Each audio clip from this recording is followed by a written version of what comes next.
анам арқа сүйерім, тілекшім қамқорым менің, бір туған іні қарындас, сендерді аңсап жүремін.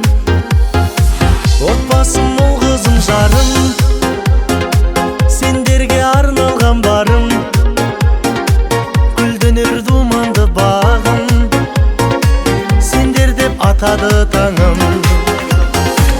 Өз үйім ошағым менің,